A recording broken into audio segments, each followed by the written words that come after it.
Government is officially recognizing Jerusalem as the capital of Israel. A top prosecutor who now works for special counsel Robert Mueller's Russia probe praised then acting Attorney General Sally Yates after she was fired in January by President Trump for refusing to defend his controversial travel ban.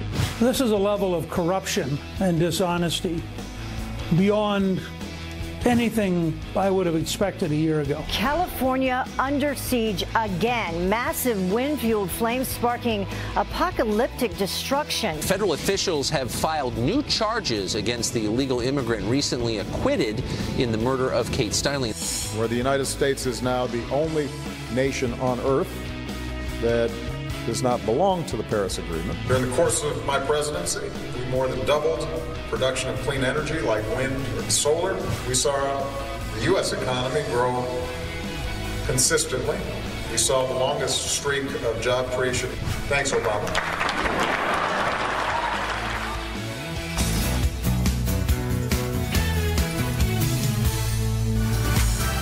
Yeah. Here we go. Let's go. Yeah, let's go. Too many. Yeah, way too many. All right, let's go again. Right. Thanks for having me, guys. Good to see you here. Filling in for Steve this morning. Good. You look nice. Yeah. Likewise. Yeah, you look very nice too. I would like to think you both look very nice. Ted looks great as well. But I think it's very important. Sadly, there's not much news today, so we're probably going to run a lot of yesterday's stories. More news about the FBI, but before we get to that, let's talk about something else that's important. Straight to that Fox News alert. President Trump making good on another campaign promise. Yep. In just a few hours, he's set to announce that the United States will officially recognize Jerusalem as the capital of Israel. Big move. Griff Jenkins is live in Washington, D.C. And Griff, the backlash from some and support from some has already begun. Yeah, good morning, guys. It is already inflaming passions, and it's a move that could upend decades of U.S. diplomatic efforts to broker a peace deal. But let's set the stage. Like many presidents before him, from Clinton to Bush to Obama, we heard campaign promises like this. We will move the American embassy to the eternal capital of the Jewish people, Jerusalem. But at 1 p.m. today, President Trump will actually follow through on it, formally recognizing Jerusalem as the capital of Israel and directing the State Department to begin the multi-year process of moving the U.S. embassy there from Tel Aviv, already in Bethlehem. Flags with President Trump's image are burning, the potential for violent protests rising, and the U.S. consulate in Jerusalem issuing a security warning on Twitter for American citizens, directing them to avoid the old city in West Bank. The move clearly angering Palestinians who want Jerusalem as their capital as well. President Mahmoud Abbas warning in this statement, quote, such a move will have detrimental consequences on the peace process and the prospects for the internationally endorsed two-state solution. Now, allies across the Muslim world are warning of serious consequences. Turkish President Erdogan threatening to break off ties with Israel. Our struggle on this matter will continue with resolve. As a matter of fact, this can go as far as breaking off our diplomatic relations with Israel. And as a precaution, U.S. Marine Corps anti-terror teams are deploying across the Middle East in and around U.S. embassies. And we're hearing from world leaders, guys, everywhere, from Iran to China, Syria, Lebanon, and even the Pope weighing in on things. All this ahead of Vice President's trip to Jerusalem in less than 2 weeks. All right, so not much controversy with the decision. It's just business as usual. Thanks, Griff. Thanks, Griff. So they're going to move it, and it's officially not going to be moved. We have a waiver for 6 months to actually move the building, but some have said all you have to do is put a plaque on it, and essentially, it's moved. It's out of there. The declaration itself is what's so significant. You know, 70 years ago, it took President Truman to recognize the state of Israel. We were the first country to do so when it was established in May of 1948. 70 years later, I truly believe, especially amongst his supporters, this president will be remembered for taking this courageous step that previous presidents have said. The Congress passed an act in 1995. We're going to move the embassy. A lot of talk about it. No one ever actually did it. This president looks like he's going to follow through. Griff played one of those sound bites, but look at this. We have a montage of past presidents promising the same move. As soon as I take office, I will begin the process of moving the United States ambassador to the city of Israel as chosen as its capital. Jerusalem will remain the capital of Israel, and it must remain undivided. He's saying remain the capital. You know, you can't ignore, I know this is highly sensitive, for the Palestinians, but you can't ignore the fact that the legislature is there in Jerusalem. You have the prime minister lives there, as well as the Supreme Court. So it's almost already the capital. It just hasn't been declared that. Yeah, Monday was the deadline to do it. They have a 6-month waiver to actually physically move it. Among the people that are against it, Saudi Arabia, France, Jordan have all weighed in and said, listen, don't do this. We've reassured the Palestinians it doesn't mean anything about the process. But we are not saying it should not be an undivided city. It's still going to be a divided city. We're not declaring that. We're just saying we are moving the actual embassy. Among the people in support of this is Senator Chuck Schumer. He's saying you got to be bold. Alan Dershowitz was high-fiving everyone he saw. Watch. I think that President Trump's decision to recognize Jerusalem as the capital of Israel is the perfect response to President Obama's outrageous orchestration of the Security Council resolution, which he pushed through as a lame duck that declared the Western Wall to be illegally occupied territory, the Hebrew University, the Hadassah Hospital, the Jewish Quarter, according to this resolution that was basically pushed through by Obama. These are outrageously flagrant violations of international law. The best response to that horrible resolution is for the president to say, we don't accept the UN resolution, and the best proof of it is we're going to recognize Jerusalem as the capital of Israel. You say it's occupied, we say it's the capital. Having walked and been at the Western Wall a couple of times, to go in again in February, you understand how disputed that place is and how significant it is. But what Obama did at the end of his term with that UN resolution was a thumb in the nose to Israel and to Bibi Netanyahu. What this president has done has reaffirmed our relationship with our ally there, fellow democracy, capitalist country. They're fighting Islamists every single day. And don't underestimate how significant it is that President Trump said he was going to do it. And unlike all the politicians before him, because that montage could have had Bill Clinton in it, Bill Clinton promised to move the embassy as well. This president said, I said I would do it, and I'm doing it, which is what he said he'd be from the beginning. Right. And the most controversial thing that Pete said, it's not thumb in the nose, I think it's thumb in the eye. Thumb in the eye. Or finger in the eye, right? Thumb in your nose. Because just to, thumb in your nose. Yeah. I'm the worst at that. I'll mix it all up. Right. It just kind of threw me. I couldn't get past it. Remember yesterday we were talking about those anti-Trump text messages that were sent from a top agent in the FBI that was investigating Hillary Clinton. He was investigating Hillary Clinton, and he sent these messages, these anti-Trump messages, to his mistress, who also works with the FBI on the Mueller team. And those emails, or those text messages, are now going to be there. They've been requested by the House Intelligence Committee to be released to them. And I think now they're going to be. Well, it looked like the House Intel Committee would hold them in contempt to deliver it, and that threat has meant that they're going to hand it over. So there's a few things coming up here that just will make you wonder about the agenda of, sadly, the FBI, and that's a huge risk to our country. If you can't trust law enforcement at the highest level and their approach, especially in something that means so much, and it really is the check on the President of the United States, you have to wonder where we go from here. Ari Fleischer sees a problem when the integrity is questioned, but sees the problem why we are questioning it. America can never doubt the integrity of the FBI, but now we have legitimate reasons to do so. The fact that an FBI agent in charge, one of the people in charge of the Hillary investigation, could be so biased, could be so partisan, and he also is the one who interviewed Cheryl Mills and Huma Abedin, and they gave him information that was contradicted by their emails, and nothing happened to them. You really do have to scratch your head and wonder what's going on below the Mueller level.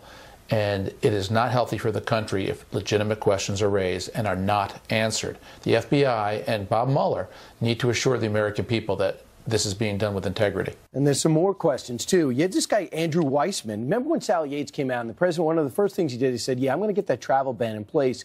I'm concerned about these terror-laden nations who don't have really proper paperwork to come here. So he rolled out a hastily put-together document in retrospect. The third version passed the Supreme Court I think the first version would have passed the Supreme Court, too. You think so? Yeah. Well, it got drawn up, and it caused great consternation, and it certainly wasn't executed correctly. There was chaos in these airports. So Sally Yates didn't want to go ahead and implement this, and when she actually lost her job because of this. Now it's discovered that Andrew Weissman, 10 days into the Trump administration, after Sally Yates refused to do this, defended who she refused to defend an executive order. Andrew Weissman praised her in an email saying this, I am so proud and in awe. Thank you so much. With all my deepest respects, Andrew Weissman. Thank you so much to Judicial Watch, who fought to get these documents. We just now get this document. Why is this so relevant? Andrew Weissman is Bob Mueller's deputy. He's the #2 in this, Mark Levin calls it now the Special Impeachment Council. I mean, this is effectively, that's what they're going after. If Bob Mueller's integrity is in question, and now his #2 is literally caught writing emails to Sally Yates because she's leading the resistance against President Trump, and he's, I am in awe. I am so proud of you defying this president.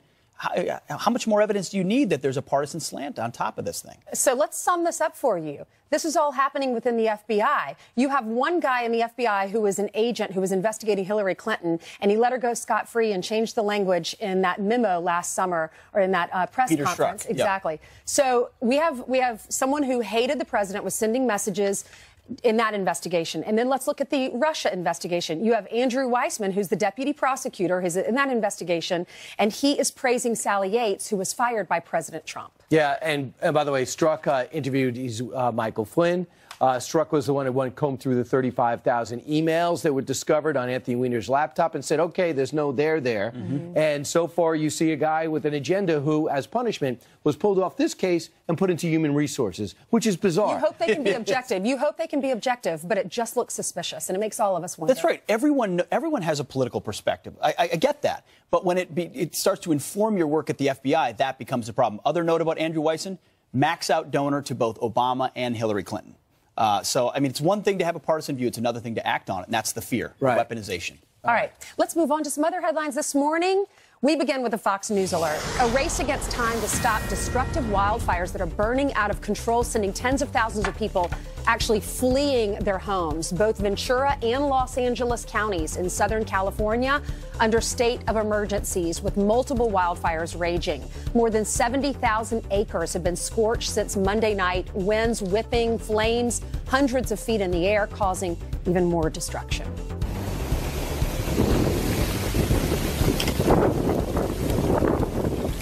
Hundreds of homes and buildings have been destroyed, including an entire apartment complex. More than 2,500 firefighters are battling the blaze. At least 3 have been injured. Critical fire conditions are expected until Friday, and we'll have a live report from the fire zone in just a few minutes.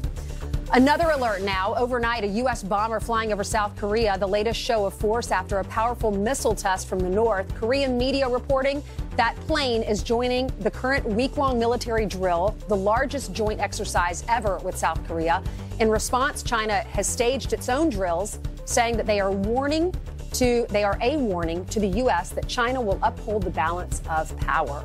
Well, he sparked national anthem protests that divided the NFL, and now Colin Kaepernick is picked for yet another honor. Beyoncé presenting the former quarterback with the Muhammad Ali Legacy Award during the 2017 Sports Illustrated Spokesperson of the Year Awards. Listen.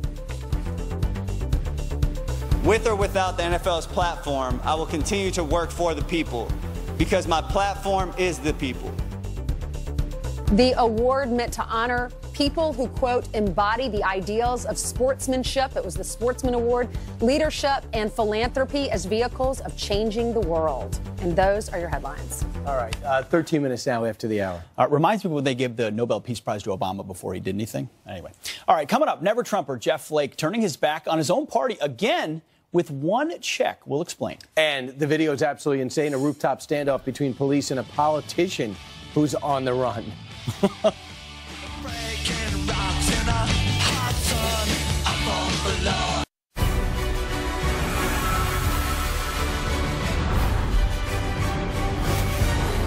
All right, get this. The DOJ agreeing to hand over those anti-Trump texts sent by that FBI agent, Peter Strzok, who was removed from the Mueller investigation. As new details reveal other possible conflict of interest with the probe, including Andrew Weissman, who weighs in to Sally Yates, praising her for defying the White House. So can it still be conducted fairly? And talking about an investigation, here to weigh in is Washington Times opinion editor, Fox News contributor Charlie Hurt. Charlie, these two revelations in particular, Weissman, who's #2 with Mueller right now, essentially giving a email high five to Sally Yates for defying the White House, and this guy Peter Strzok is anti-Trump diatribe, and then you look at his actions. Do you have any doubt that people wonder if they have an agenda here?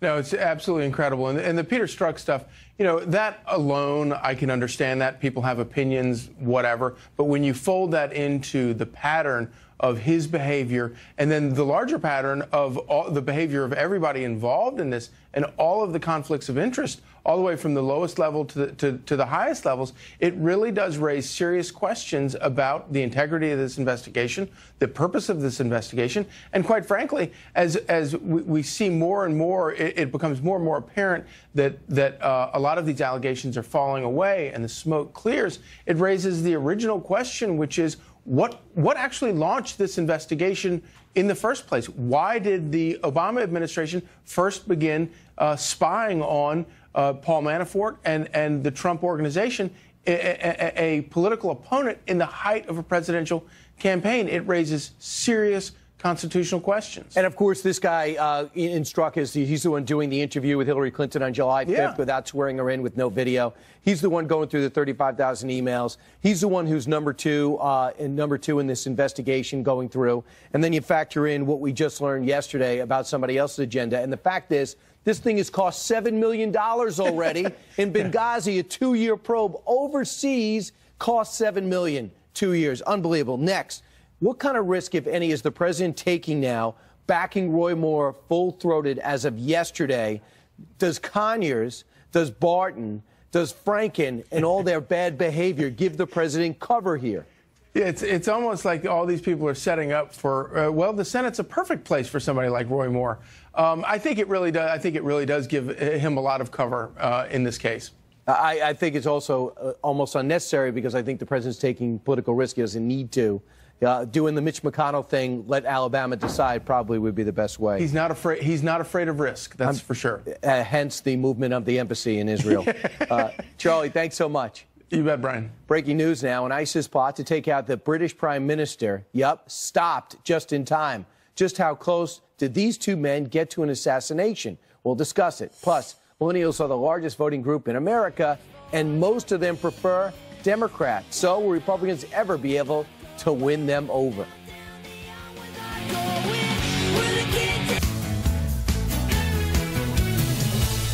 Welcome back to Fox and Friends. A couple of quick headlines for you. Russia will be banned from the upcoming Winter Olympics. Yep, you heard it right. The International Olympic Committee punishing the country for a massive doping scandal at the Sochi Games. Athletes who can prove they are clean, they're invited to compete, but they'll have to compete under a neutral flag with a neutral uniform. It'll be beige, I don't know. And insane video showing the former president of Georgia dragged off of a rooftop by security forces in the Ukraine. He had been addressing hundreds of protesters on the street when he was arrested. Those supporters then helping him break free so he could lead a march to parliament demanding the resignation of the Ukrainian president. Prosecutors gave him 24 hours to turn himself in. Ukrainian politics, the gift keeps on giving. Ainsley, down to you. It totally does. Thanks, Pete. Millennials are on course to be the largest group of voters in our country, and a new poll out of Harvard shows that they prefer Democrats by a 2-to-1 margin. According to a recent poll, just 33% of 18 to 29-year-olds would prefer to see Republicans control Congress after the 2018 midterm, while 65% would prefer Democrats. So what can Republicans do to attract more young people to the party? Here now to discuss is the conservative millennial Allie Beth Stuckey. Allie Beth, great to see you. Thanks for being with us this morning. Great to see you too. Thank you. So what do you think Republicans can do to win these millennials over? Yeah, well, you know, this is not really that unique of a problem. Young people in general and millennials in particular tend to lean liberally, especially as of late. I mean, we saw in 2016 that more millennials voted for Bernie Sanders in the primaries than voted for Trump and Clinton combined. A poll earlier this year showed that 2/3 of millennials are okay with socialism, and another poll actually showed that if given the choice, millennials would vote for a socialist rather than an evangelical Christian. So there are lots of reasons why millennials are going so far left, from indoctrination on college campuses to what they're seeing out of Hollywood and the celebrity influencers that lean left. But really, the biggest asset that Democrats have that Republicans just haven't seemed to master yet is branding.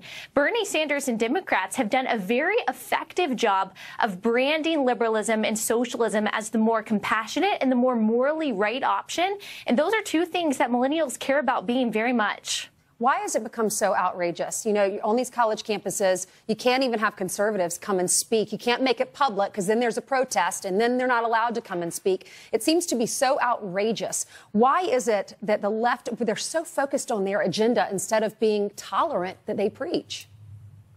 Right, absolutely. Well, if you look at the political dialogue right now and the words that really characterize our conversations about politics and culture, inclusion, tolerance, love, hate, bigotry, racism, all of these not only have a moral connotation, but they're also almost completely monopolized by the left. So anything that exists outside of leftist definition of what these things are, just according to the left, doesn't really actually exist. And millennials who care about being compassionate, who care about being empathetic, are being sold this lie that liberalism and free healthcare and free college is the only humane and moral option. And for Republicans and conservatives to have any kind of fighting chance, we have to be able to explain why Republican and conservative policies are actually the more conservative choice, why capitalism compassionate choice, that we actually are promoting more tolerance through free speech instead of censorship. We are actually promoting more compassion through capitalism rather than socialism. It's actually more loving to fight for the unborn rather than to fight for abortion. And until we can master that language and master that branding, conservatives are going to have a very hard time catching up. Allie Beth Stuckey, thank you so much for your opinions. Great to see you. Thank you. All right, we have a Fox News alert. A state of emergency in California as wildfires are raging out of control, destroying houses, and there's no relief in sight, unfortunately. We are live in the fire zone for you. And how do you buy your spouse a Christmas gift when they look at your online accounts? It is a question the Ramsey team gets all the time this year, or this time of year. And the answer is coming up next.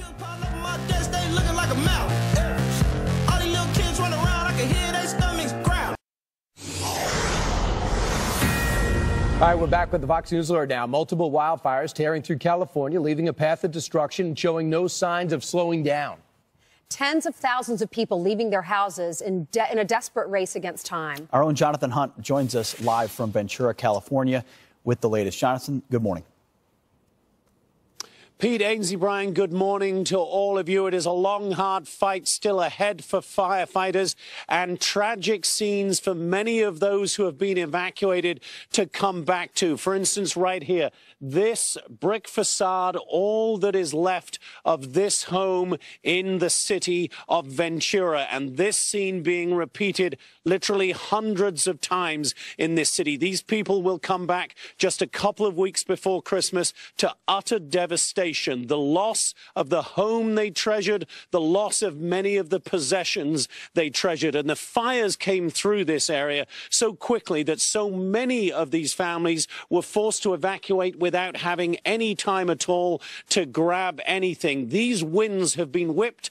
These fires have been whipped by what are called Santa Ana winds. Those are the warm winds that blow through Southern California at this time of year. Much worse this year, though, because we haven't had any rain to dampen the vegetation over the last couple of months. So it's bone dry conditions, almost impossible for firefighters to get ahead of the fire line. And right now here in Ventura, we actually have zero containment. And it's across Southern California. NASA has put out some fascinating pictures of the smoke clouds from space. And you can see just how big and how widespread they are. One of the other fires that is particularly bad is in Silmar. That is north of Los Angeles, an area where there are a lot of ranches, a lot of people who keep animals. And we have seen some heartbreaking video of people trying desperately to get their horses, llamas, other livestock out of the area. The sad news from an area called Sunland, which is near Silmar, is that several horses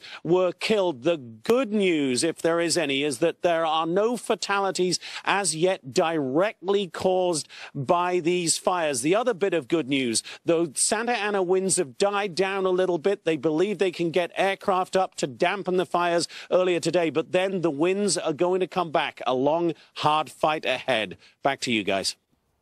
Jonathan Hunt, thanks so much. Thank you, Jonathan. All right, turning now to some headlines, starting with a Fox News alert. An assassination plot against a major world leader is foiled. British authorities arresting 2 men accused of planning a radical Islamic terror attack targeting Prime Minister Theresa May. Police believe that they planned to bomb the security gate outside of her office and then attack her with a knife. 9 attacks have been reportedly thwarted in the UK this year. The suspects are due in court today. Country over party. That's the message from Republican Senator Jeff Flake, who just donated, look at that, a $100 check to the Democratic Alabama Senate candidate, Doug Jones. Flake posting this picture to his Twitter account. The move coming after President Trump endorsed Republican Roy Moore despite his allegations of sexual harassment. I do think the president is wrong here, and I think it will have, negative impacts for the party in the long term. Voters in Alabama head to the polls next Tuesday. Outrage on a college campus after officials consider getting rid of the school's Christian-themed mascot. Iggy the Crusader has been the mascot at the College of Holy Cross in Massachusetts since 1920. But now the school is worried the name Crusader will offend students over its historical ties to the holy wars with Catholics. Come on. Another mascot gone. This Santa might need a little help from Rudolph after a skydiving stunt goes wrong.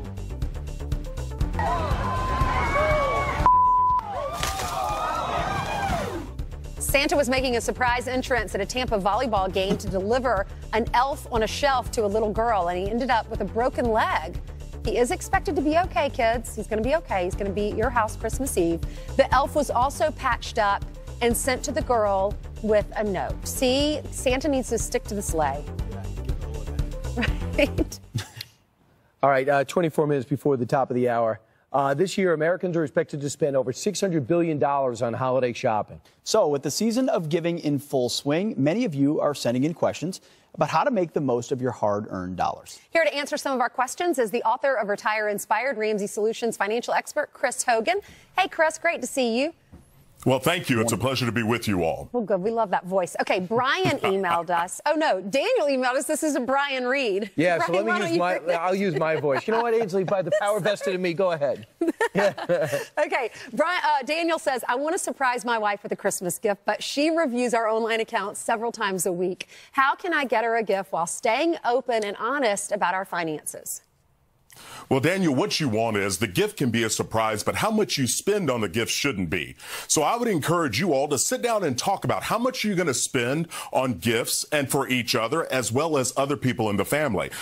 Gain agreement on a dollar amount. And guess what? You could buy that gift utilizing cash or gift cards, and the gift still would be a surprise to your wife, and you all will stay on budget for this holidays. Right. But also make sure you get a receipt to make sure you're getting full value of what was promised pre-Christmas Day, because you don't want to get ripped off. But how smart is that? You take the cash, Chris, that's great. You take the cash, you go to CVS, you buy a gift card, and then you buy it online. She'll never know. Well, now you've just given up the whole idea. Meanwhile, this email comes from Lily. It says, my husband and I have 2 kids who are 6 and 8. They'd like to buy gifts for their friends. Should we have them spend their own money on these gifts? Well, Lily, here's the deal. I think you've got a great opportunity to teach your kids a lesson about money, the importance of saving, spending, as well as giving. Now, if the kids, you want to talk with them and find out who do they want to buy for and how much are they thinking about spending. Kids don't really understand money, so this is where, as parents, you can start to talk with them and gain understanding. Now, there is nothing wrong with you helping them if they have 2 to 3 friends they want to buy for, and it's a reasonable amount that you can afford. But I think it would be a fantastic lesson if the kids were able to use their own money to walk in a store, pick out a gift for someone, and know that it's something that they did on their own along with your help. So either way, it's a win-win, but make sure you're talking to the kids about the importance of understanding what we're spending and why we spend money and why we save. Or just tell them to make something for the kid. Right? Make a spider or something. I mean, make a spider. Depends on the age. If they're like 15, they don't want a paper spider. Get them Play-Doh. You could go to those stores that they have at schools where everyone gets a magnet of World's Greatest Mom. Yeah. World's Greatest Dad. Chris, I'm sorry. Let's continue. Well, you all are right. And here's the thing. We can't get caught up in the amount we're spending on the gift. Let's remember the reason for the season. It's a chance to appreciate people and not get caught up in the dollar amount or the size of the gift. Good point. We've got an email here from Sam, one of our viewers. He said, I've read that I can open a Roth IRA for my spouse who isn't employed. Can I max out her account at $5,500 and still contribute the full amount to mine? Sam, yes, you can. As a matter of fact, not only can you do it for your wife, but you can do it for yourself. And if you start to think about this, you can have $11,000 that's after-tax money growing for you tax-free. Let's not forget, the Roth IRA means tax-free growth. You've already paid taxes on the money, and so now you have an opportunity to get that money working for you. And remember, the best way to grow money is to allow time and compound interest to work on your money. Huh. Is that different than what you can gift someone? Can't you gift someone up to $14,000 without having to pay taxes? You can do some gifting. I'd encourage someone to sit down and talk to their tax professional so you can understand how we're going about it. And this time of year, at the end of the year, is the perfect way to really get on the same page, wrap up end-of-year giving, know what you're going to do, but also set a plan for 2018. Right. All right. Chris Hogan, great job. I appreciate it. Thank you all for having me. Merry Christmas. Merry Christmas. Okay, meanwhile, coming up straight.